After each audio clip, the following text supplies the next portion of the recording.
Praise to the lord. ఈరోజు దేవుడు మనకిచ్చినటువంటి వాగ్దానం ఏమిటంటే, మొదటి దినవృత్తాంతముల గ్రంథము 22వ అధ్యాయము 13వ వచనం. నీవు జాగ్రత్త పడిన ఎడల నీవు వృద్ధి పొందుదువు. ఆమేన్. దావీదు గారి చివరి దినాలలో తన కుమారుడైనటువంటి సొలొమోనును రాజుగా చేశాడు. రాజుగా చేసిన తర్వాత తనకి కొన్ని జాగ్రత్తలు చెప్తా ఉన్నాడు. తను చేయవలసిన కార్యములను కొన్ని తెలియజేస్తూ ఉన్నాడు. దేవుడు తన ఎడల ఎంత ప్రణాళిక కలిగి ఉన్నాడో, ఎంత ప్రేమ కలిగి ఉన్నాడో, ఎంత ఆశీర్వదించాలనుకున్నాడో అవన్నీ పొందుకోవాలంటే నువ్వు ఎంత జాగ్రత్తగా ఉండాలి అని కొన్ని విషయాలను చెప్తూ ఉన్నాడు. ఇదిగో, ఒక మందిరాన్ని నువ్వు దేవుని కొరకు ఒక మందిరాన్ని నువ్వు కట్టాలి. ఒక మంచి మందిరాన్ని దేవుడి కొరకు నువ్వు ఏర్పాటు చేయాలి. ఆ మందిరము చాలా గొప్పదిగా ఉండాలి. అట్లాగే నీవు దేవుని పని కొరకు ఎటువంటి అలసత్వమును ప్రదర్శించొద్దు. అలాగే దేవుని యొక్క ధర్మశాస్త్రమును నీవు అనుసరించి నడుచుకో. నీకు వివేకము, తెలివి ఆయన అనుగ్రహిస్తాడు. నీకు అధికారం అనుగ్రహిస్తాడు.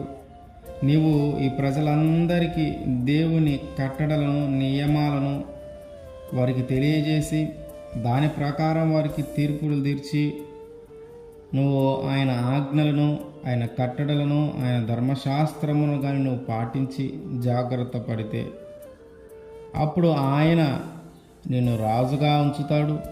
నీకు తెలివిని, జ్ఞానాన్ని అనుగ్రహిస్తాడు. నువ్వు ఏర్పాటు చేసినటువంటి ఆ మందిరంలో ఆయన నివసిస్తాడు.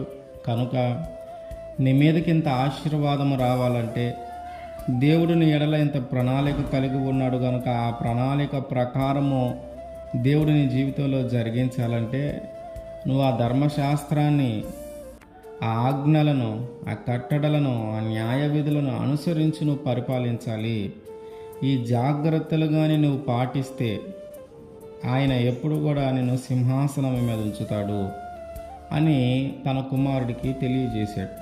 అట్లాగే మన జీవితంలో కూడా దేవుని యొక్క ఆశీర్వాదాన్ని మనం పొందుకోవాలంటే, దేవుని దగ్గర నుంచి దీవెనలు కానీ మనం పొందుకోవాలంటే, ఒక గొప్ప స్థానంలో కానీ మనము ఉండాలంటే మనము కూడా జాగ్రత్త కలిగి ఉండాలి. ఏమిటి ఆ జాగ్రత్త అంటే, దావీదు గారు తన కుమారుడైనటువంటి సొలొమోనుకి చెప్పిన జాగ్రత్తలే. ఏమిటంటే దేవుని మాట వినటము, ఆయన మాట ప్రకారము జీవించటము, ఆయన ఇష్ట ప్రకారము బ్రతకటము, ఆయనకి నచ్చినది చేయగలగటము, ఆయనకి సంతోషం కలిగించే పనులను చేయగలగటమే మనం తీసుకోవాల్సిన జాగ్రత్తలు. మనము ఆ జాగ్రత్తలు పాటించగలగాలి. ఒకవేళ మనం ఆ జాగ్రత్తలు పాటించలేకపోతే మన మీదకి రావాల్సిన ఆశీర్వాదము రాకుండా ఆగిపోతుంది. మన మీదకి దేవుడు తీసుకొని రావాల్సినటువంటి దీవెనలు రాకుండా ఆగిపోతాయి. గొప్ప కార్యాలు మన చేత చేయించాలని ఆయన ఆశపడినవి ఏవి కూడా మన జీవితంలో జరగకుండా పోతూ ఉంటాయి. కనుక మనము జాగ్రత్త పడాలి. జాగ్రత్త పడితే మనం వృద్ధి చెందుతాం. జాగ్రత్త పడితే మనం అభివృద్ధి చెందుతాం. జాగ్రత్త పడితే మన జీవితాన్ని కట్టుకోగలుగుతాం. జాగ్రత్త పడితే ఉన్నతమైన స్థానంలో ఉండగలుగుతాం. ఆ జాగ్రత్త ఏమిటి అంటే అదే దేవుని మాట వినటమే, దేవుని మాటను అంగీకరించటము, దేవుని చిత్తము ప్రకారము చేయటం.